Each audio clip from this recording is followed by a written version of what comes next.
ating pag-aaralan, ano ba ang katarungang panlipunan? Ano bang sinasaad? Pag sinabing katarungang panlipunan, ito ay nagmula sa salitang tarong, no? Sa grade 8 kayo noon na pag-aralan nyo ito, ang katarungan. Ano ba? So ito yung sinasabi nating makaayusan, tarong, no? Sa salitang Bisaya, tarong o maayos. Meaning pag maayos ang ating pamilya, loob ng pamamahay, walang kaguluhan, puno ng pagmamahalan, ng respeto, ng disiplina, ang isang pamilya ay makatarungan o sabihin natin nagkakaroon talaga ng katarungan.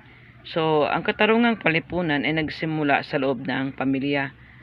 Patungo na ito sa barangay, syudad, hanggang sa buong bansa. Kaya nga, ang ating bansang Pilipinas o sa lahat man mga bansa o countries, ang refleksyon ng isang magandang bansa, mayamang bansa, ay talagang nakikita sa loob ng tahanan o pamilya. Pag mga disiplinado ang mga tao sa loob ng tahanan o pamilya, ang ating bansa ay nagiging maunlad, disiplinado, mapayapa, makadiyos. Yun ang sinasabi sa 4 core values, no? Makadiyos, makatao, makabansa, at saka makakalikasan. So lahat-lahat ng ating mga nagsisimula talaga sa pamamahay, di ba? Education starts at home. Nagsimula talaga ang lahat, no, sa pamamahay, ang disiplina, ang edukasyon, ang pagmamahalan, ang pagkakilala sa Diyos. Nagsimula talaga sa tahanan. Kaya nga, masasabi natin ang katarungang panlipunan ay nagsimula rin sa loob ng tahanan. So dito, ayon naman kay Dr. Manuel D. Sinabi ni Dr. Manuel D, ano ang katarungan para sa kanya? So ayon dito, ang katarungan ay pag-ibigay sa kapwa ng narapat sa kanya. So ito rin ay pag-ibigay ang hindi pagtatanggap kung kaya ang katarungan ay ang labas sa sarili. Nangailangan ito ng panloob na kalayaan mula sa pagkiling sa sariling interes. Ano naman ang narapat sa kapwa? Ayan, no? Ito ay ang papahalaga sa kanyang hindi mo malabag ang espasyo ng kanyang pagka-individual. Ang kanyang dignidad bilang isang tao. So, ang pagkatao ng tao ay isang katotohanan na kailangan ng ating pagkilala at paggalang. So, kung gusto mong igalang ka, igalang mo rin ang ibang tao. Ang katarungan ay batay sa pagkatao ng tao. Bakit mo kailangan maging makatarungan sa iyong kapwa? Ito ay hindi lamang dahil ikaw ay tao, kundi ikaw rin ay namumuhay sa lipon ng mga tao. Ang pagiging makatarungan ay minimum sa pagpapakita mo ng pagmamahal bilang tao na namumuhay kasama ang iba. Halimbawa, ang paninira sa ibang tao ay isa ring lapastangan sa iyong pagkatao. Ayon kay Santo Tomas de Aquino, ang katarungan ay isang gawi na gumamit lagi ng kilos loob or sabihin natin initiative ng nakarapat sa iyong pagka-individual. Ang kilos loob sa isang makatwirang pagkagusto ay matatag sa isang pagiging makatarungang tao. Sa pamagitan ng pagiging makatarungan, sinusunod mo ang likas na batas, moral, o sinusunod mo yung 10 utos ng Diyos, no? So, isummarize natin ang 10 utos ng Diyos, yung sinasabi nating love, no? Ang 10 Commandments is isa lang ang niyan, ibig sabihin love, no? So, love your God with all your heart, with all your mind, soul, strength. Love your God. And also, love your neighbor. Di ba yung sinabi ng Diyos? Ang 10 utos ay nangahulugan ng pag-ibig. So, ang isang tao na talagang tunay na umiibig ay dapat isang taong makatarungan. Anong isang makatarungang tao? Ayon kay Andre Comte Sponville, 2003, isa kang makatarungang tao kung ginagamit mo ang iyong lakas sa paggalang sa batas, sa karapatan ng kapwa. Isinaalang-alang mo rin ang pagiging patas sa lahat ng tao. Mahalaga mo ang iyong pinapahalagahan mo ang iba, pati yung sarili. Sa kabila ng napakaraming hindi patas sa sitwasyon na maaring maranasan mo at maaring minsan ay ikaw rin mismo ay ang may gawa. Sa makatuwid, kailangan mong salungatin ang iyong mismong sarili, ang ibang tao at ang mundo sa hindi pagiging patas sa mga ito. Kaya nga mismo, ang kalaban natin minsan ay ang ating sarili, no? Naging kalaban natin ang ating sarili kung tayo ay naging sakim no, hindi naging patas. So ayon rito, ang pakikibaka para sa katarungan ay isang walang katapusang laban dahil sa katotohanang mahirap kalabanin mismo, again, ang iyong sarili. No? Pangunahing prinsipyo ng katarungan. Ano-ano ang indikasyon ng makatarungan o hindi makatarungang ugnayan sa kapwa? Ang makatarungang ugnayan ay umiiral sa dalawang magkapitbahay, magkaklase o magkaopisina. Kung hindi sila umaasa, walang kompetisyon o hindi nang aagrabyado sa isa't isa. So maaring hindi makatarungan ang kanyang ugnayan kung ang isang panig ay nagbibigay hadlang sa pamumuhay at buhay sa kabilang panig.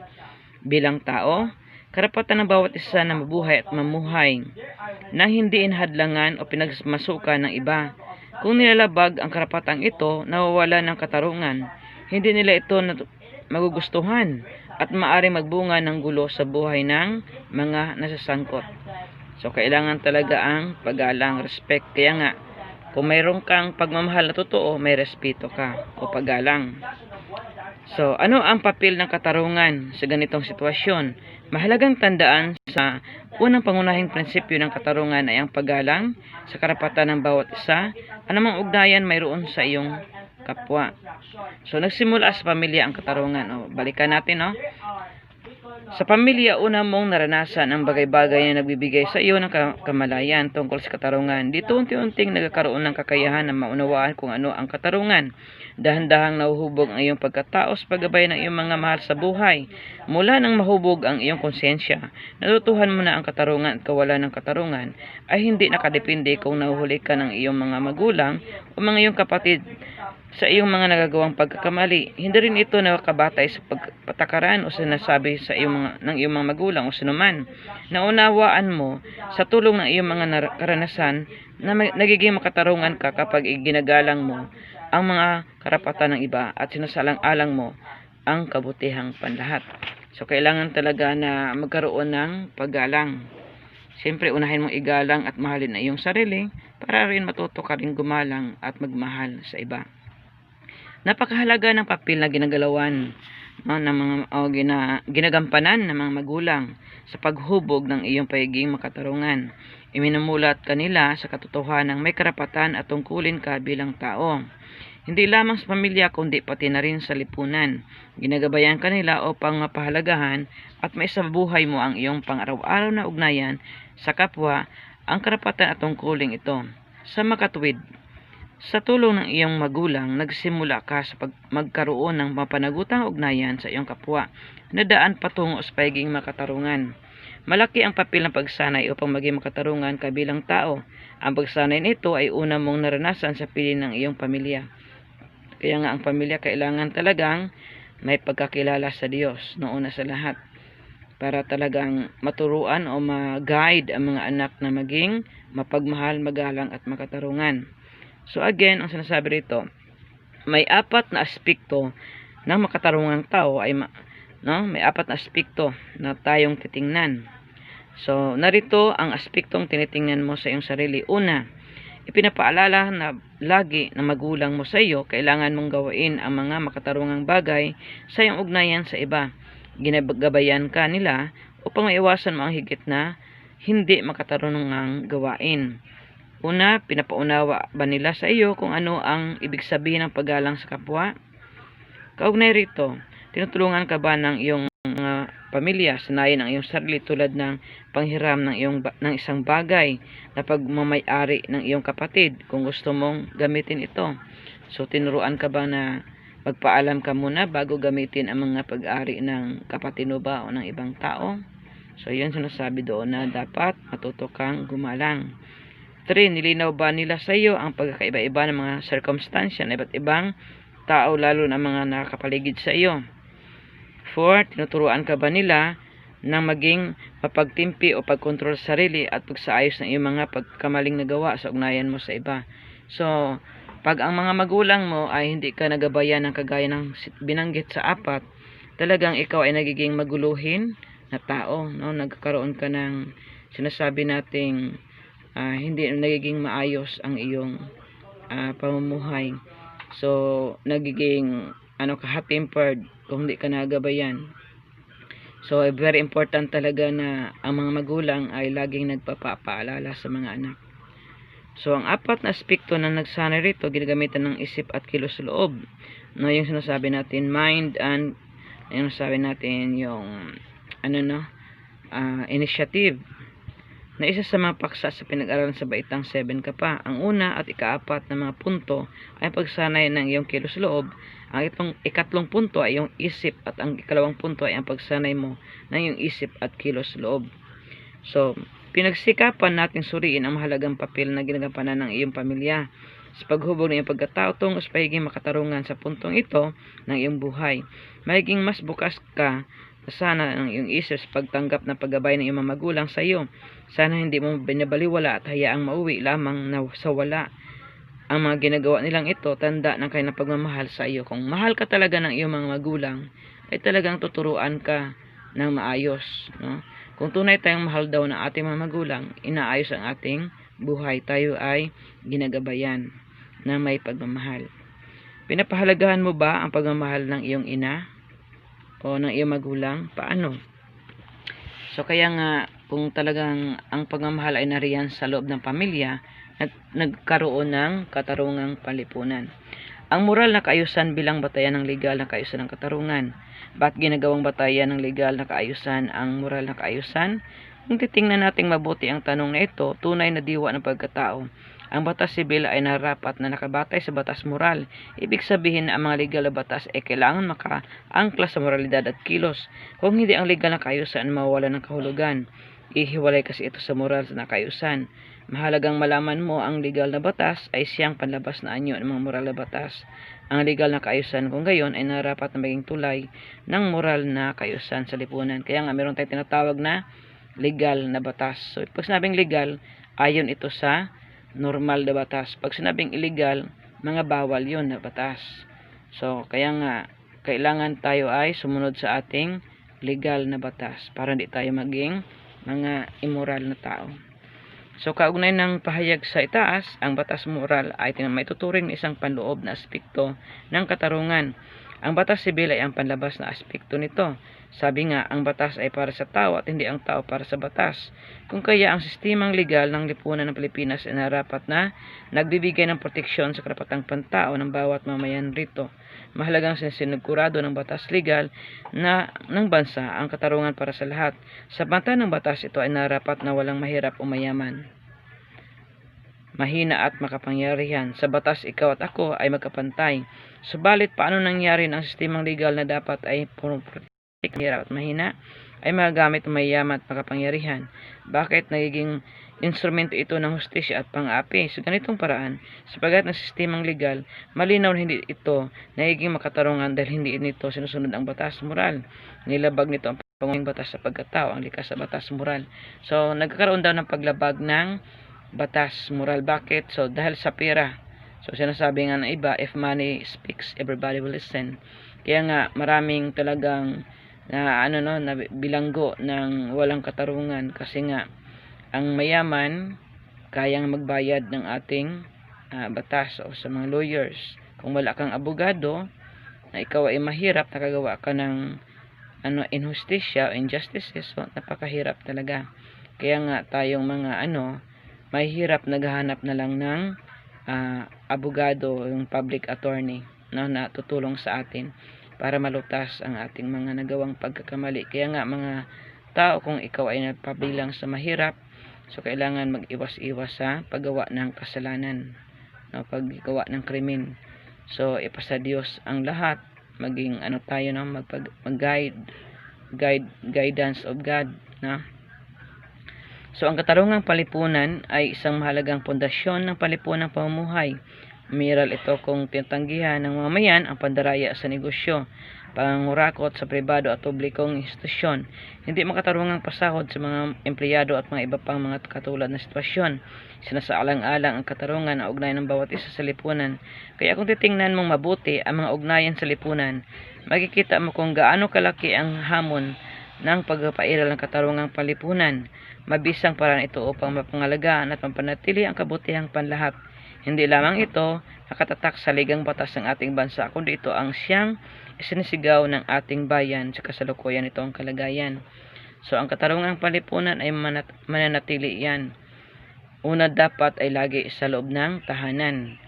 Para kung mayroong disiplina at pagmamahalan sa loob ng tahanan, ito ay magre-reflect o makikita sa buong bansang Pilipinas. Kung ang lahat ng pamilyang Pilipino ay nagkakaisa, nagmamahalan, so maunlad, mayaman ang bansang Pilipinas.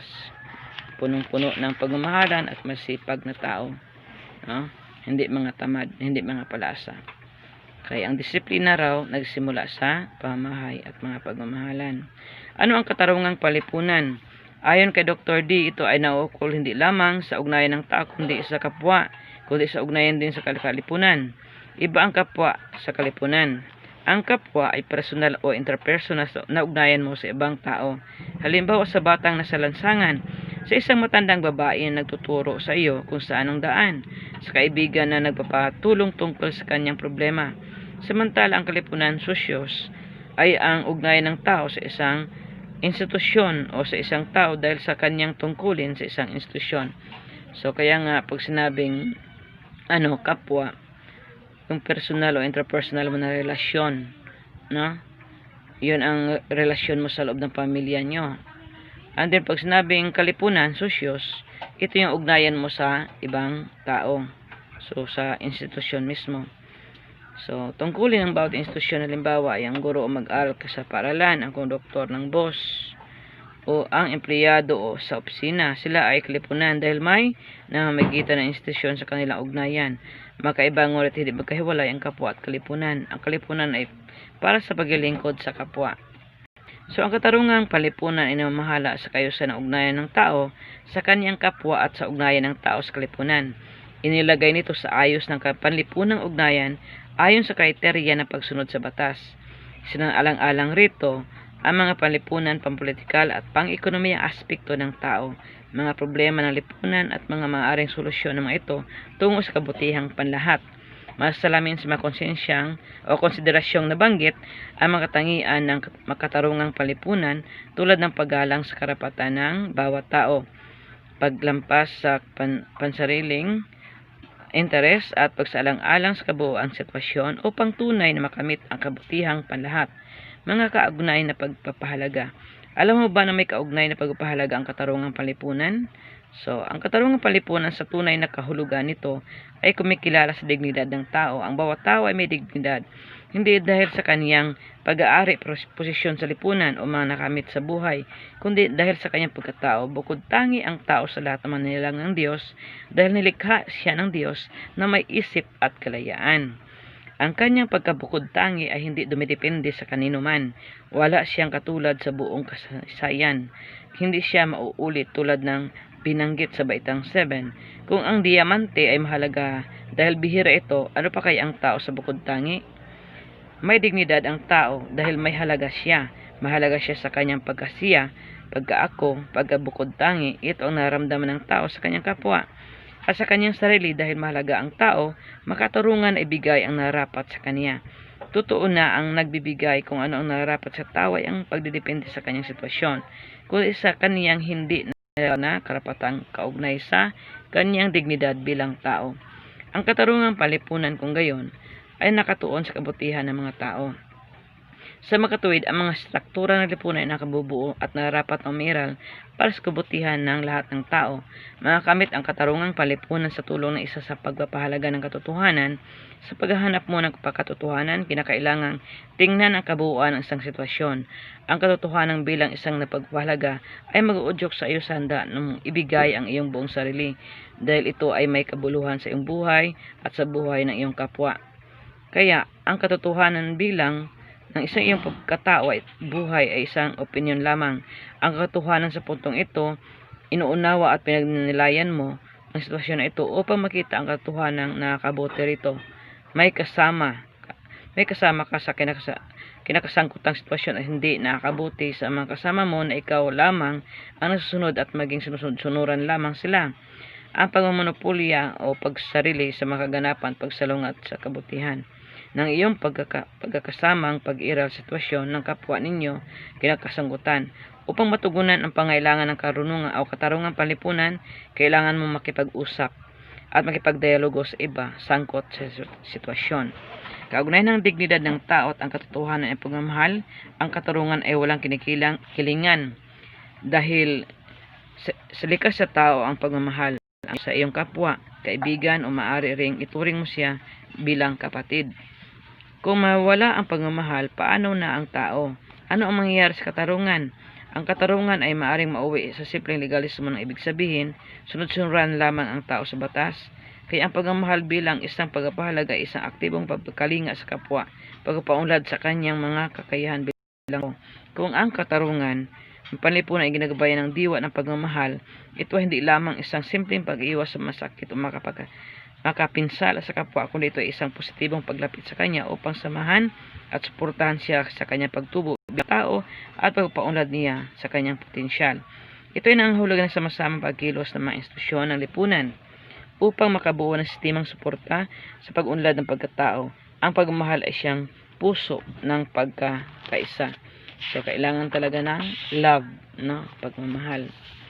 Hindi lingid sa iyong kaalaman na may namumuong pagkahati-hati sa mga mamamayan ng isang bansa at maging pagitan ng mga bansa sa daigdig. Marahil ito ay dahil sa magkakaibang prinsipyo at pananaw sa buhay ng mga tao sa larangan ng politika, relihiyon at iba pang aspekto ng buhay ng tao. So doon nawawala ang pagmamahal daw kung iyong sinisiraan yung kanyang relihiyon, ang kanyang kultura. So nag-aaway na rin sa politika dahil nagkakaroon ng lamangan, no, ng dayaan. Masama yon. Mahirap rin itong malampasan kung ang sugat ng pagkakahati-hating ito ng ating bansa sa bisa ng pagkakaisa o solidarity samang namumuhay sa isang bansa lamang. Sa pandaigdigang sitwasyon, makikita sana ng lahat ng bansa na magkaiba-iba man ang mga lahi, lahat ay namumuhay naman sa isang daigdig. Sa mga tuwid, kailangan na maging bukas tayo at handang isakripisyo ang ating pansariling adhikain para sa pagkakaisa tungo sa kabutihang panlahat. Ang sabi nga ni Pope John Paul II, ang bunga ng pagkaisa ay kapayapaan. Again, so besides sa mayroong pagmamahal, kailangan mayroong kapayapaan or peace. Sa iyong ugnayan sa kapwa at sa kapaligiran o kalipunan, makakabuting tahakin mo ang landas o katarungan at pagmamahal, lalo na sa mga mahirap at mahina, tungo sa pagkaroon ng kapayapaan. Ang pagmamahal ay nagbubunga ng kapayapaan sa pamamagitan ng may payapang paraan at hindi sandatahan. So, ang example niyan si Mohandas Karamchand Gandhi ng India, no? So, nagkaroon siya ng passive resistance. Ang kapayapaan ay hindi kapangyarihan ng mga bansa. Ang kapayapaan ay pagkakaisa sa puso ng mga tao at sa panlipunang kaayusan at katarungan. Muli, kailangan dito ang paggalang sa dignidad ng tao at palagi ang pagsanay na maisabuhay ang diwa ng pagkakaisa upang maitaguyod ang kabutihang panlahat. Ang kapayapaan ay bunga rin ng pagmamahal, ang pinakamataas na antas ng pag-iral ng katarungan, yung love. Sa huli, maitaguyod mo ang katarungang panlipunan sa pamamagitan ng pagbibigay mo sa iyong kapwa na narapat sa kanya. Ito ay tanda ng paggalang mo sa kanyang dignidad bilang tao. Ang pagiging makatarungan sa kapwa ng tao ay nagsimula at sinasanay sa pamilya. Again, sa loob ng pamilya nagsimula ang katarungan. Ibinabatay ang makatarungang ugnayang ito sa pamamagitan ng pagsabuhay ng mga kaugnay sa pagpapahalaga sa daan tungo sa kabutihang panlahat. Teka, sandali lang, nag-iwan ba sa iyo ng hamon ng natutuhan mo tungkol sa katarungang panlipunan? Paano mo ito tutugunan? Huwag mo sanang kalimutan, walang iwanan. So, sa katarungang panlipunan, dapat walang iwanan. Lahat tayo, sabay-sabay tayo na tulong-tulong tayo, no, na uunlad. At dapat mayroong pagmamahalan, paggalang. Kasi kung walang tunay na pagmamahalan sa loob ng pamilya, nawawala dyan ang kapayapaan at respeto o paggalang. Harinawa, matuto tayo magmahal sa ating kapwa, mauna tayo sa loob ng pamilya, disiplina, no? Punong-puno ng pagmamahal, ang ating mga magulang, pati mga anak, may respeto sa magulang at pagmamahal, para naman ang bansang Pilipinas ay umunlad. God bless us all. I hope ang katarungang panlipunan ay laging nagsimula sa pamilya, sa turo ng Panginoong Diyos. Kung di pa nakasubscribe sa aking channel, please click the subscribe button below, and once again, mag-aral mabuti mga kabataan para sa magandang kinabukasan ayon kay Dr. Jose Rizal. God bless all.